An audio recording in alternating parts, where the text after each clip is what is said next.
Christ is risen. Alleluia. Christ is truly risen. Alleluia. Welcome, friends, to 3 Minutes with Father Al. Last weekend, we talked about the vine and the branches and how reciprocity is at the heart of who God is.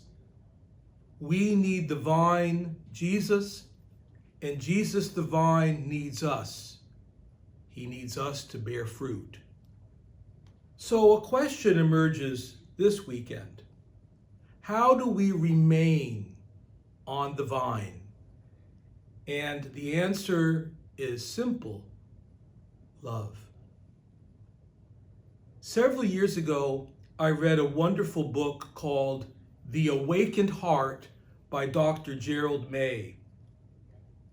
In the opening chapters, he lays the foundation for his book.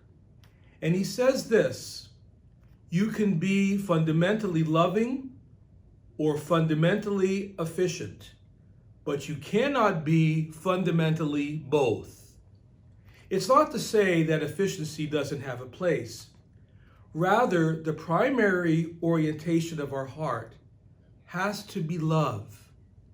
And Jesus says this: there is no greater love than this, to lay down one's life for one's friends. If we think about the notion of reciprocity, this may be helpful in understanding how love works. When a relationship is not reciprocal, two things can happen. On the one hand, a person may become manipulative or controlling, or on the other hand, the person may simply acquiesce and even receive abuse without much pushback.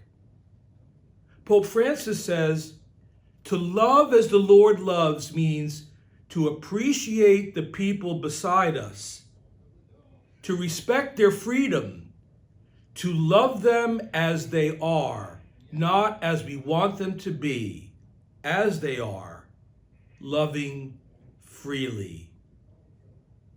And so love means not to live in the kingdom of me, but rather in the kingdom of God.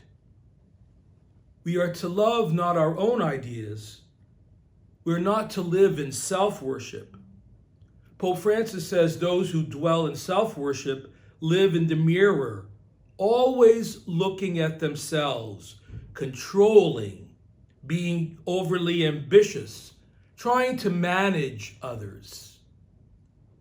True love is always reciprocal.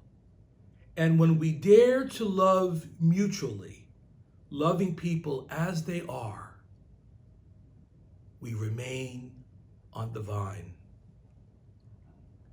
My commandment is this, says Jesus: love one another as I love you. God bless you, and see you in church.